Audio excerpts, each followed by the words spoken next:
안녕하십니까. 맹경순의 아름다운 세상 시작합니다. 저는 맹경순입니다. 춥죠 오늘도. 내일 오전이 지나면 좀 풀린다고 하니까 그래도 이번 겨울은 어쩌지 좀 잘 지낼 수 있을 것 같다 이런 생각이 듭니다. 저희는 식구가 많지 않아서 과일을 상자째 사는 일이 별로 없습니다. 나가서 10,000원에 몇 개 이렇게 사는데요. 참 살 때마다 참 신기한 것은 만약 10,000원에 6개 되는 과일을 산다 하면은 5개까지는 별 생각 없이 갈등 없이 척척 고릅니다.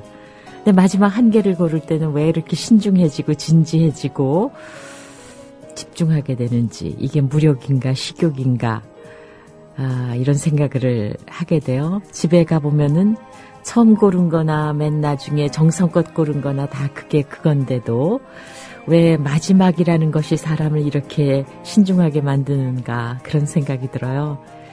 사는 것도 정신없이 살다가 소스라쳐 정신이 나면은 이제부터 잘 살아봐야지 이런 생각을 하게 됩니다. 물론 효과는 그렇게 길지 않지만 그래도 순간순간 찬물에 세수하듯이 그렇게 정신을 차려보는 게 좋은 것 같아요. 그죠? 네, 오늘도 찬물에 한번 싹 얼굴을 씻는 듯한 그런 느낌으로 시작해보죠. 국민TV 라디오 맹경순의 아름다운 세상 시작했습니다. 문광님 출첵해 주셨고, 아이고 벌써 잠깐 사이에 굉장히 많이 올라왔네요.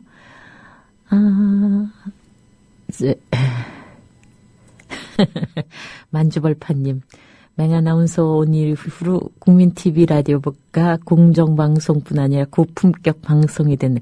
이거 다른 프로그램에도 다 올려주세요. 고맙습니다. 그리고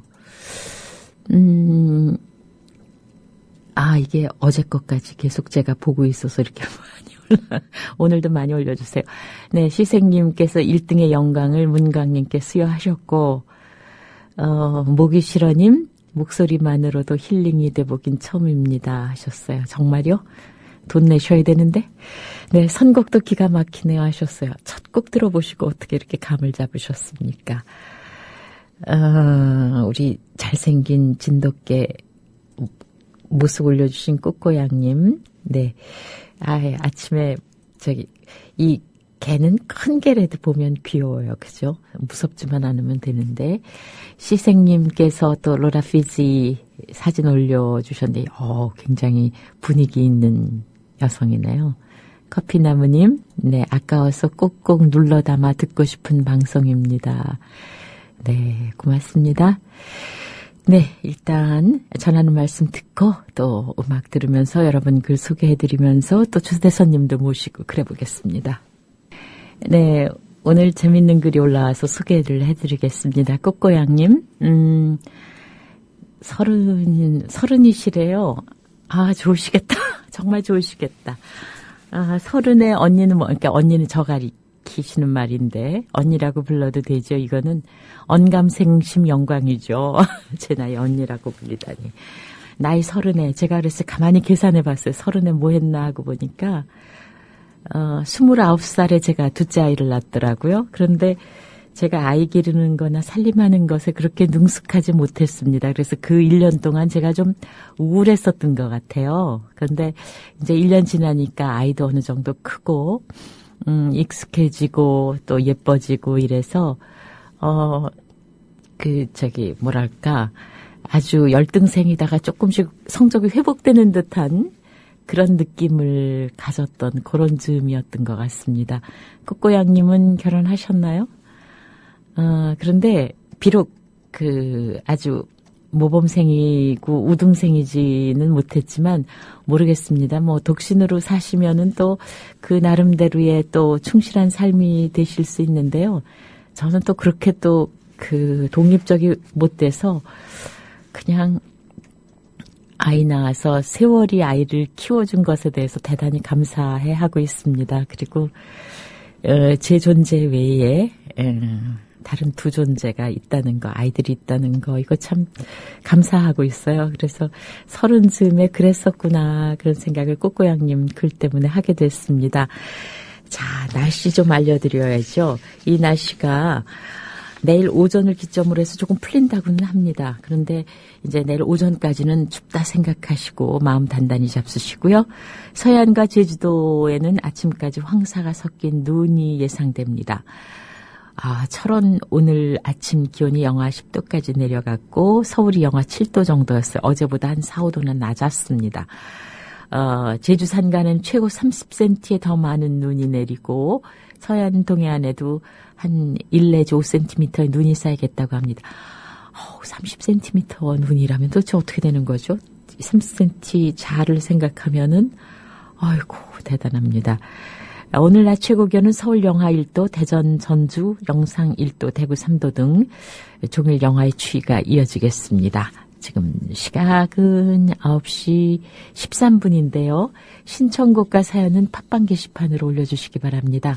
방송은 스마트폰 애플리케이션 팟빵 다운받거나 인터넷 팟빵 홈페이지에서 국민TV 라디오 생방송 듣기에서 들으실 수 있습니다. 이미 조합원이신 분은 다 들으시겠지만 요즘 제 친구들이나 제 친척 어르신들께 이거 설명하려니까 굉장히 복잡하더라고요. 이게 접근을 한번 해보시면 쉬운데 이게 조금 처음에 까다롭게 느껴지실 수는 있겠습니다. 그죠? 꾸꾸양님, 나는 아직 처년대 29에 둘째를 낳으시다니 이렇게 써주신 만으로요. 만 나이로 계산하고 예전에는 결혼 나이가 좀 일렀죠. 지금보다. 그리고 그린비님 또 이혜원 서현맘님 천안에서 출첵하신다고 하셨고 제나 엄마님 어렸을 때는 헐벗고 다녀도 추운지 몰랐는데 이제 그럴 시절이 지났나 봐요. 오늘도 잘 듣겠습니다 하셨습니다. 정말 예전 생각하면 예전에 이중창이 어디 있어요. 그죠? 그리고 지금처럼 뭐 보일러가 돌아가는 것도 아니고 초저녁에 불 때거나 아궁에 연탄 들어가면은 아침에나 갈아 넣고 이러던 때인데 그래도 잘 지냈는데 요즘 왜 이러나 모르겠어요. 일편단신님, 나는 사람님, 핀플님. 이렇게 많은 분들 또 게시판에 글 올려주셨습니다.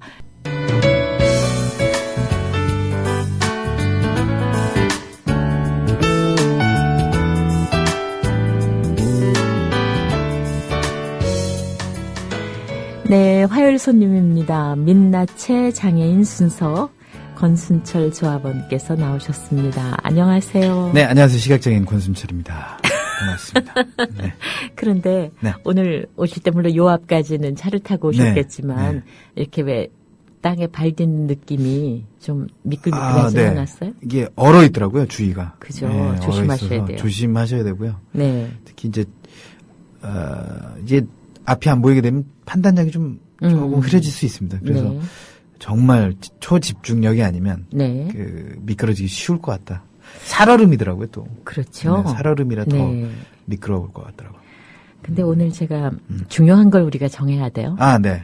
권순철 씨 예명을 네. 흑설탕으로 했죠. 네, 화요일의 남자라고 하려고 했는데 여러분들이 이제 지난주 화요일에 막 폭풍 치듯이 흑설탕이 들어간 네. 호떡 그림도 올라오고 사카린은 아직 안 올라왔습니다만은 많은 분들이 어떤 이름의 표를 던져주실지. 어쨌든 저는 초콜릿은 아니었다라는 것을. 그렇죠. 어떤 분 따님이 그랬다죠. 네, 성시경 정도면 초콜릿이가 좀 너무 나가시는 것 같다고. 그렇습니다. 그래요. 근데 네. 그러다 보니까 아무도 이런 예명을 가진 분이 없을 거예요. 그죠? 네.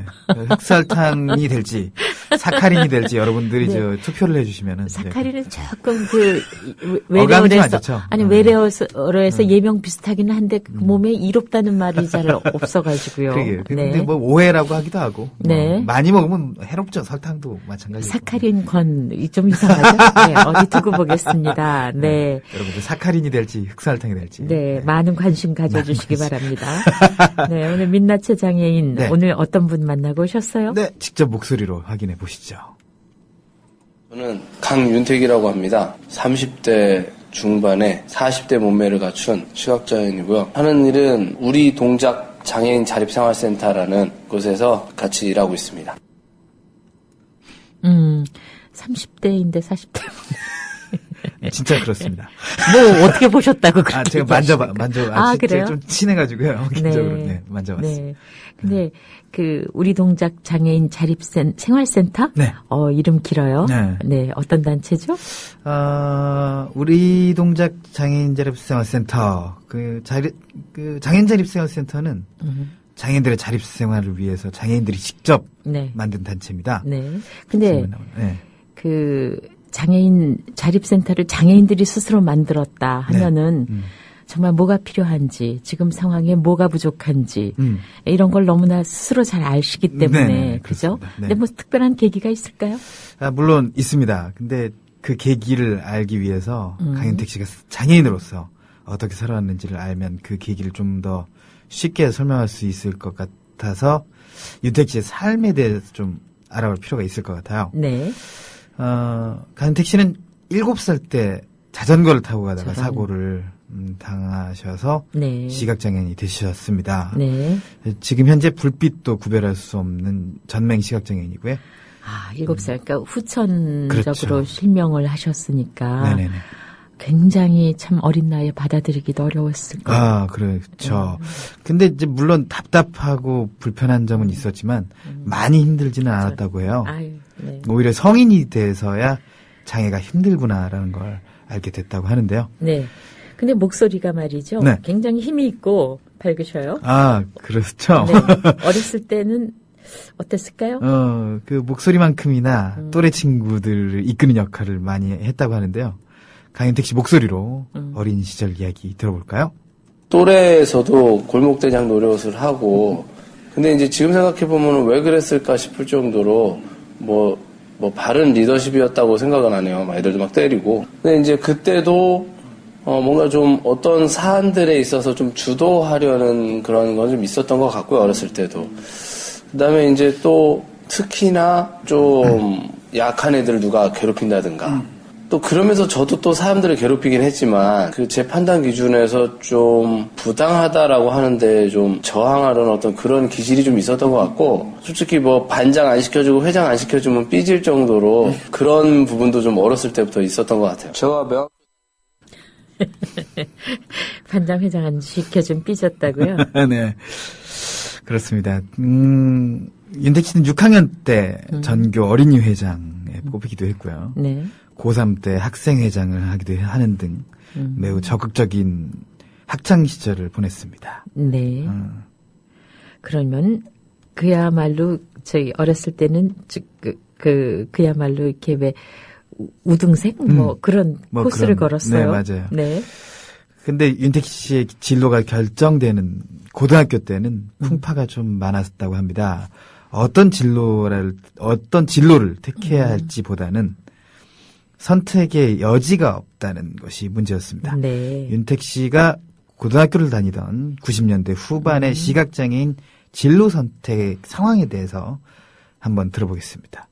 제가 명학교 다닐 때는 뭐 지금도 사실 많이 그렇지만 명학교를 나오면 고등학교 때 이제 안마 침 배워가지고 대부분이 안마를 하고 그중에 공부를 정말 열심히 한 사람들, 또 공부를 앞으로 더 하는 사람들이 이제 침을 놓고, 그 다음에 이제 일부 이제 안마나 침 죽어도 못하겠다는 사람들이 이제 대학을 가는데, 대학을 가는 것도 이제 대부분 특수교과, 아마 뭐 거의 99.9999% 다 이제 특수교과 가서 이제 교사를 해보겠다. 근데 이제 저희 때는 뭐 명학교에 있는 그 시각장애인 교사 지원하는 게 한정돼 있으니까 뭐다 이제 자리가 없지 않냐 뭐 이런 얘기도 많이 하고, 이제 할 게 없어요, 할 게. 그래서 암울했던 기억이 있고, 저는 그래서 선배 중에서 그 일본에서 침을 더 많이 공부해서 이제 침을 놓겠다는 분이 있어서, 유학 중인 형이 있어가지고 이제 그것 따라서 이제 가볼까 이런 생각을 저는 좀 잠깐 했었는데, 이제 그것도 이제 못했죠, 저는.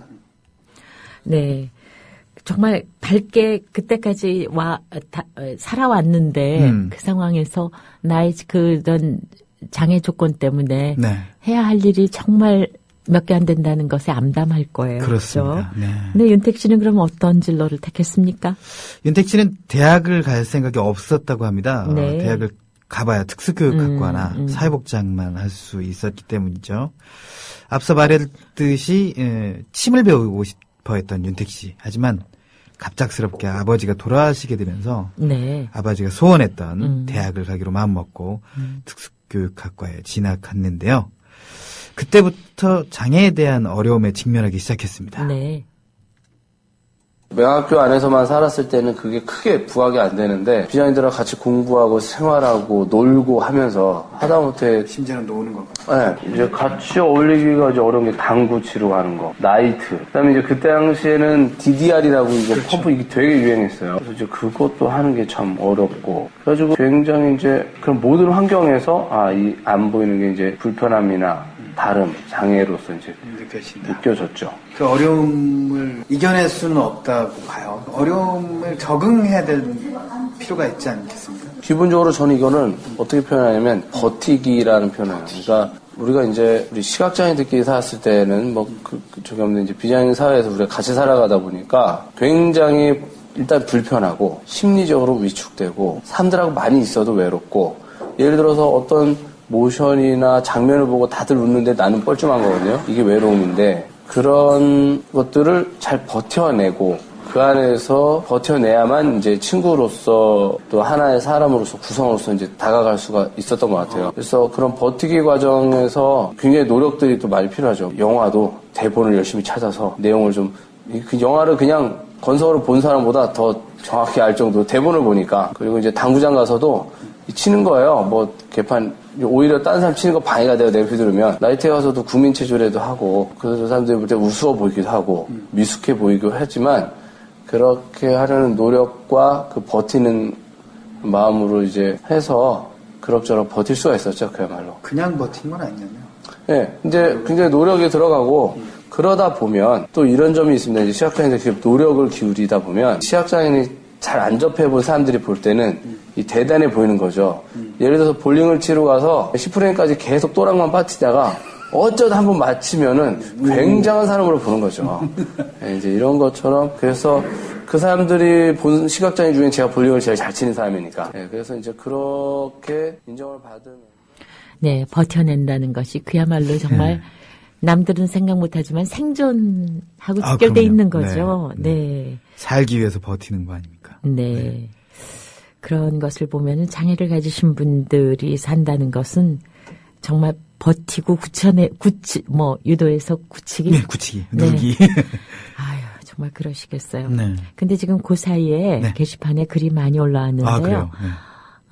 오늘 손님 누구십니까? 늦게 들어서요. 접니다. 네. 그랬더니 딴 분들이 다 댓글을 달아주셨어요. 아이돌 정승조. 네. 저기 PD도 누구냐고 또 물어보셔서 얼른 또 다른 분들이 답을 달아주셨고요. 그렇습니다. 그리고 푸순철이 좋습니다. 네. 푸 닮았다고.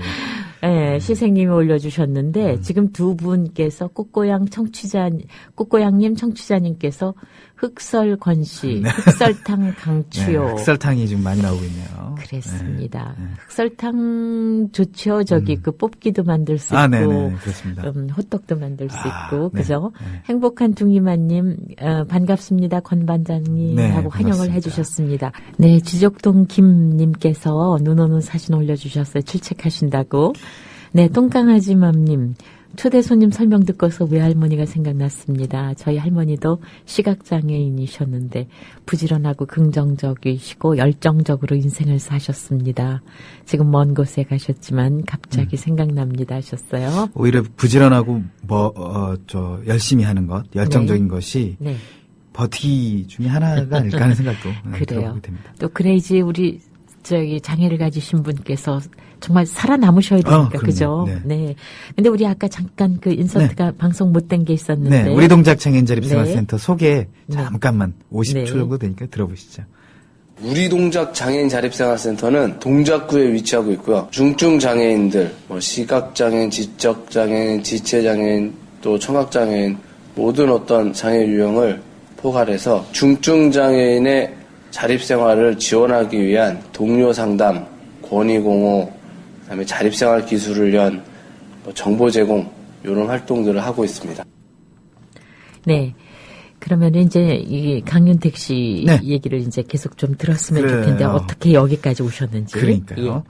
저 버티기 정신으로 4년의 대화 생활을 윤택 씨 마쳤고요. 네. 부전공인 사회복지학을 살려서 중복 시각장애인 복지시설에서 일을 하게 됐습니다. 네. 하지만 그곳에서도 가만히 있을 윤택 씨가 아니었어요. 시각장애인 안마업계가 위기에 빠졌을 때 윤택 씨는 다니던 직장을 박차고 투쟁 현장으로 달려가게 됩니다. 네. 2006년도인데요. 이제 그 전까지는 이 안마사라는 것을 뭐 시각장애인이 특별히 다른 것을 할 수 있는 어떤 사회적 체계나 이런 것들이 되어 있지 않기 때문에 매학교에서도 오로지 안마만 가르치고 사회에 나와서도 오로지 안마만 하게 돼 있는 이런 구조적으로 그렇게 돼 있었어요. 시각장애인 선택한 게 아니라 이 사회가 그렇게 만들어 놓은 거죠. 그렇게 해놓은 상태에서 갑자기 시각장애인들에게만 안마를 허용하는 것은 위헌이다. 이런 이제 판결을 내리게 되죠. 그래서 굉장히 충격을 받았는데 어떤 배신감이 들었냐면 그전에는 국가가 시각장애인들을 그냥 버려놨구나. 그러면서 안마나 해서 먹고 살아라. 이제 그래서 아주 작은 구석에다 몰아놓고 둔 거죠. 시각장애인들을 방치해 둔 거죠. 근데 이제 이 위헌 판결이라는 것은 이 그나마도 한 발 정도 딛고 있는 이 사회에서 완전히 축출해버리겠다는 저 밑바닥으로 내려버리겠다는 이 사회적인 어떤 선포였어요, 그거는. 그래서 그 당시에 뭐 저는 안마를 하고 있지는 않았지만 제 후배들, 제 친구들, 제 선배들이 전부 다 이 길거리에 나앉게 그야말로 이 시각장애인들이 전부 다 너나 할 것 없이 안마를 잘하는 사람이든 못하는 사람이든 열심히 하는 사람이든 게으른 사람들 전부 다 이 길거리에 나오게 생겨서 뭐 꼭 제가 아니었어도 많은 사람들이 거기에 이제 참여를 해서 했죠. 저는 이제 아까도 말씀드렸다시피 저는 반장, 회장 안 시켜주면 삐지니까 제가 뭐 회장을 했던 것이고 정말 온 시각장애인들 그다음에 이 사회에 인간의 존엄성을 지켜야 된다고 이렇게 같이 해주는 그런 많은 사람들이 참여를 해서 투쟁. 네, 사실 장애인 복지 시설에서 일을 한다 하는 거는 뽕이겠지만 그래도 네. 안정된 직업 아니에요. 네네네. 네, 근데 그러던 윤택 씨가 갑자기 여기 그만두고 자립생활센터를 만들게 된 것도 큰 모험일 텐데. 그렇죠? 그러니까 직접 한번 들어볼까요? 네. 네. 일단은 제가 10년을 있었습니다. 그 직장에. 물론 충실하게 직장만 생활한 건 아니지만 뭐 여러 사회활동을 했었지만 그러면서 항상 이 사회활동을 하고 우리 장애인의 문제 뭐 공무원 시험 문제라든가 장애차별금지법 제정하는 그런 과정이라는 게 참여하면서도 계속 제가 그 직장에서 있다 보니까 계속 제 안에 그게 이제 하나의 저를 어느 정도 적당선에서 멈추게 하는 그런 제어기 같은 역할을 한 거예요. 그러니까 저는 이게 문제야, 100만큼이 문제야라도 100만큼 문제라고 말을 못하는 그런 게 하나가 있었고 그동안에 이제 장애인들이 우리가 실질적으로 겪고 있는 이런 문제들에 대해서 그런 제어기가 달려있다 보니까 실질적으로 직접적으로 그걸 개선하는 그런 데 참여를 이제 잘 못했어요. 그래서 저의 문제 또 우리 시각장애인들의 문제를 장애인들의 문제를 좀 근본적으로 해결해 보는 역할을 해야 되겠다. 마음을 먹고 그만두게 됐고 그래서 그런 것을 가장 효과적으로 할 수 있는 부분이 어떤 게 있을까 해서 우리 지금 제가 같이 하고 있는 이 장애인 자립생활센터를 통해서 그런 역할들을 할 수 있겠다 해서 이제 자립생활센터. 네. 그 자립생활이라고 한다면은 혼자 독립적으로 사는 거 이야기하는 거잖아요. 네. 근데 장애인들은 혼자 생활하는 것이 힘들잖아요. 장애인 자립생활은 조금 다르다고 합니다. 네. 네. 그럼 강윤택 씨가 말하는 장애인 자립생활에 대해서 한번 들어보시죠. 맹학교를 다니면서도 항상 들은 것은 자립생활 해야 돼. 근면협동, 자립. 맨날 이런 거 강조했어요. 근데 이제 거기서 말하는 그 자립이라는 것은 내가 스스로 할 수 있어야 돼요. 요리도 혼자 하고, 옷도 혼자 입고, 그러다가 이제, 운전도 혼자 하라고 해야 될 판이에요. 그래서 정말 스스로 다 할 수 있어야만 자립이고, 누구의 도움 없이 너 혼자 할 수 있어야 돼. 이게 자립이었는데, 그것을 뛰어넘는 자립의 의미가 있다. 지금 우리가 함께하고 있는 자립생활에서 생각하는 자립은 장애 정도 이런 거 상관없이 그 전에 혼자 스스로 다 할 수 있어야 돼 하면은 장애가 심할수록 자립이 안 되는 사람이었거든요. 근데 우리가 지금 하는 이 자립생활이라는 것은 어떤 장애 정도에 상관없이 어떤 또 보조적 장치도 될 수 있을 거예요. 보조공학기기라는 것도 될 수 있고 그 다음에 활동보조인이라든가 이런 대인 서비스 이런 사회적 서비스를 통해서 자기의 결정권과 선택권 장애인 당사자가 자기 주도의 자기의 삶을 이 지역사회 내에서 살아갈 수 있게 하면 된다. 그것은 장애인 당사자가 자기 삶에 책임도 지고 주도권도 갖는 거죠. 이 자립생활이 위험할 수도 있어요. 어떤 면에서 보면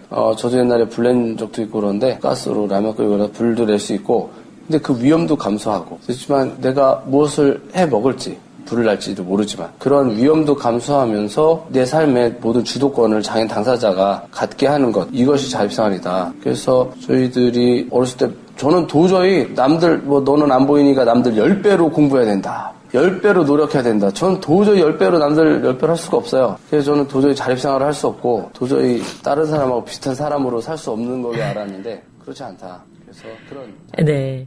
사실은 그 장애를 가지신 분들이 혼자 독립을 해야 된다. 이게 어느 정도 나이까지는 이제 부모님이 계시지만 네. 그다음에 어느 시기에 대해서 자기 가족이 생기지 않으면은 참 의존형 생활에서 탈피해야 되는데 그게 참 어려우실 것 같아요. 네, 그런 것이 어렵게 된 이제 활동보조인 네. 제도라던가 그죠. 뭐 이런 게 있는 거예요. 그게 네. 조금만 제가 부연 설명을 더 하지 않다면 저의 이제 예를 들어서 네. 제가 이제 지난주 화요일에 이제 쉬는 날이고 해서 네. 이제 동생이 이제 스파게티가 먹고 싶대요. 근데 네. 동생이 아기를 보고 있기 때문에 네네. 나갈 수가 없는 상황이었어요. 네. 근데 제가 이제 마트에서 장을 봐야 되는데 오. 제가 그래서 이제 시각장애인 전용 차량이 이제 안내도 해줘요. 네네. 물건 사는 것도 도와주고 네. 그래서 그분을 통해서 마트에 직접 가서 스파게티 재료를 제가 샀습니다. 네. 이것이 자립생활의 하나의 형태라는 거죠. 그러니까 남이 도와주긴 해요. 뭐 네. 그 사람이 이제 무급여로 도와주는 건 아니지만 네. 도와주지만 그것이 내 의도대로 된다는 거죠. 네. 내가 마트에서 이걸 꼭 사야겠어. 그렇죠. 나는 내 주도하에 네네. 벌어지는 네. 생활이기 때문에 네. 그게 자립생활이라고 보면 더 쉽게 예를 찾죠. 왜냐하면 이 호흡장애인들 같은 경우는 네. 자기 나름대로 호흡을 못하기 때문에 기계를 써야 됩니다. 그렇죠. 기계를 쓰지 않으면 죽어요. 네네. 그런데 기계를 쓴다고 자립생활을 못한다? 이건 아니거든요. 네, 그렇게 생각하시면 될 것 같습니다. 네. 우리 동작 장애인 자립생활센터가 만들어진 지 1년도 채 안 됐다 그랬죠? 네. 네. 그렇습니다. 우리 동작 장애인 자립생활센터 만들어진 지 1년 채 안 됐고요. 그래서 그런지 어려운 네. 점들이 좀 많다고 합니다. 네. 어떤 어려움이 있는지 좀 직접 들어보시죠. 기존의 자립생활은 시설에 있는 장애인이 탈시설에서 지역사회에 살아가는 이 과정 내에서 프로세스가 이제 맞춰져 있고 거기에 이제 최적화되어 있는 거죠. 그러다 보니까 이런 우리 시각장애인들은 사실 시설에 있지는 않고 그 대신 이제 중도실명이라든가 뭐 당뇨로 인한 실명에서 뭐 가정이나 직장이나 사회적 관계망이나 이런 것들이 무너지면서 집에만 있는 경우들 이런 경우들이 많고 또 심리적인 배경도 다르고 하다 보니까 시각장애인이나 이런 청각장애인을 대상으로 하는 어떤 자립생활 지원 모델이 좀 제대로 안 돼 있어요. 그래서 이제 그런 것들을 저희가 이제 만들어 가면서 하다 보니까 아직 어려움이 있고 그다음에 이제 또 현실적으로 가장 어려운 것이 재정적인 부분이 사실 어렵습니다. 이 모든 일이 또 사람이 하고 또 이 자립생활을 지원하는 이 과정도 사실 장애인 당사자가 주도가 돼서 하다 보니까 몇 배 인력이 더 들고 하거든요. 이제 저희 센터는 특히나 재정이 좀 작은 편이어서 많은 이제 주변 분들이 후원도 해주고 이렇게 도와주고 있지만 아직 저희의 어떤 함께하기를 바라는 많은 장애인들을 충분히 함께하지 못하는 점이 좀 있어요. 재정적으로 좀 어렵기 때문에. 그렇지만 네. 꾸준히 하다 보면. 네. 1년 정도기 때문에 참 이것도 이제 극복해야 할 문제이신 것 같아요. 네, 그렇습니다. 그죠? 네. 이제 민낯의 장애인 공통 질문이 남아있죠? 네, 그렇습니다. 강윤택에게 장애란. 네, 들어볼까요? 화학장애는 장애란 하나의 장점이죠. 제가 가지고 있는. 네. 이게 이제 장애로 인해서 불편하고 제한성도 많은 것 같지만 사실 어떤 면에서 보면 내가 안 보여서 사고도 그만큼 들치고 그 다음에 조금만 잘해도 어떤 사람으로 하여금은 굉장히 잘하는 사람처럼 아주 작은 일인데도 저는 그런 저의 장애를 저의 장점으로서 잘 생각하고 활용하면서 저희 장점을 잘 살려서 해나가는 그런 것 같고 너무 이게 좀 여기다 짜맞추기 하다 보니까 좀 어색하긴 한데 어쨌든 그 장애를 나의 어떤 한계점이나 단순한 불편함보다는 조금 더 이것을 더 장점으로서 쓰려는 그런 노력들을 계속 하고 있습니다. 핸디캡이라고 전혀 보지 않는다. 뭐 어느 정도의 그 있는 건 뭐 사실이 있죠. 네, 제가 뭐 그렇다고 운전할 수 있는 건 아니지 않습니까? 그렇지만 예쁜 여자로 하여금 내가 안 보이니 운전 좀 해주십시오 할 수 있는 그런. 네. 핸디캡인 거 인정한다. 네. 근데 이것을 장점으로 이제 발전시키겠다 이런 그렇습니다. 의욕이시죠? 네. 핸디캡을 이 장애인들 보면요. 네. 좀 장애인들한테 쓴소리를 하게 되는데 자신의 핸디캡을 핸디캡이라고 인정하지 않는 사람들이 은근히 많습니다. 네. 그래서 이제 좀 자존심 싸움 아니면 좀 그런 의견 충돌 이런 게 좀 있기도 하고요. 근데 좀 부자연스럽죠. 네, 핸디캡이라는 네. 걸 인정을 하고 네. 가는 게 모두가 편한 세상이 아닌가 하는 생각도 네. 들어요. 알겠습니다. 게시판 글을 소개해드리지 않을 수가 없는데요. 네. 굴렁새님, 호주에서 개발된 바이오아이라는 안경 형태로 된 제품이 상용화되면 그 영화 보시는데 실시간 화면 정보가 전달된대요. 네, 뚜렷하진 맞습니다. 않지만 구별은 가능하다고. 네, 계속 이런 것에 대한 발전이 있어야 되겠습니다. 네, 한 수천만 원 들 거예요. 아, 그래요? 네. 네. 안경 꼈다님 반갑다는 인사해 주셨고요. 네, 반갑습니다. 백마고지님 잘 듣고 있다는 인사 올려주셨습니다. 오만과 편견님 글 꼭 제가 읽어드려야 돼. 권 반장님 그동안 했던 프로그램 중 최고인 것 같아요. 그전에는 뭐 하셨나요? 댓글놀이 했습니다. 그러셨습니다. 그 발전하는 흑설권님 네, 화이팅 흑설로 코가 굳어지는. 아니 무슨 권투 선수 흑설권님 네 화이팅 하셨습니다. 고맙습니다. 아 정말 대단하셔요. 저 이런 기계 편집 같은 거 잘 못하시는데 뭐 척척하십니다. 아, 네. 이게 편집이 힘들더라고요. 힘드시죠. 2.5님도 말씀하시는데 네. 순철님은 어떠실지 모르겠으나 네. 저는 이런 방송 형태가 참 좋은 것 같아요. 네. 전 힘듭니다. 근데 좋아요. 진짜 네. 좋고 제가 이제 되게 방송인의 꿈이 되게 있었던 사람이라서 이런 리포터 형태 네. 뭐 더 나아가서는 좀 글을 잘 쓰는 기자가 되면 더 좋겠지만 이제 이 정도 하는 네. 것도 되게 너무 감사하고 아니 저도 고맙고. 편견인 게요. 이 시각장애가 있으신 분들은 이런 일 전혀 못하시는 줄 알았어요. 아, 그러니까요. 저도 참 그러니까 신기했다. 남의 일 같이 얘기하십니다. 저도 참 신기합니다. 네. 여러분 제가 이런 능력을 가지고 있다는 거를. 네, 정말 대단하세요. 네. 저 시생님께서 우리 동작 장애인 자립 생활센터 전화번호 주소도 올려주셨어요. 올려주시고. 네, 관심 있으시면 후원 문의를 네. 해보시는 것도 좋을 것 같습니다. 그 전화번호 제가 알려드릴게요. 서울 전화 812국 2536입니다. 812국에 2536. 네, 국민 TV 라디오에서 들었다고 말씀하시면 더 좋을 것 같습니다. 그러니까요. 네. 여러분들이 권순철 흑설탕님께서 이 진행하시는 시간 참 좋아하시는 것 같아요. 네. 네.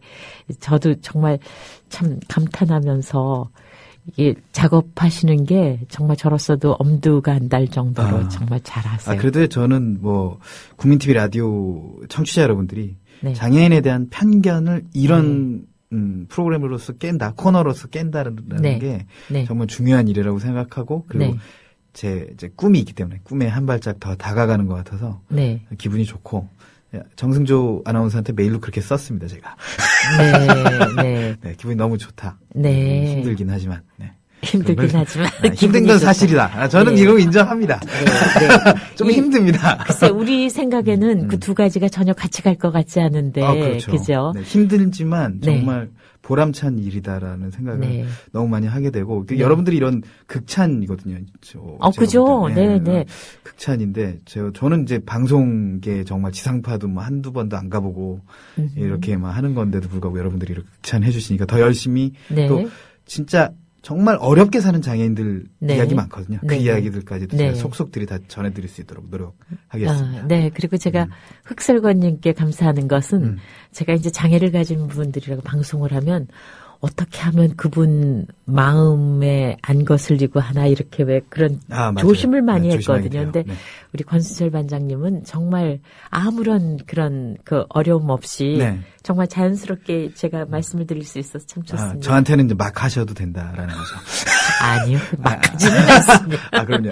이제 그런 것 같아요. 이제 장애인들이 너무 좀 예민해요, 그죠. 예민한 건 있는데 저는 네. 되게 네. 오픈 마인드로 다가가려고 하는데 저도 좀 그런 게 나오긴 하더라고요. 그래요. 네. 그것도 인정하시는군요. 인정합니다. 네. 장애 전문 리포터 그냥 강승철이었고요. 그래요. 자, 오늘도 아주 좋은 내용 편집해 주시고 또 전해 주셔서 고맙습니다. 네, 고맙습니다. 네.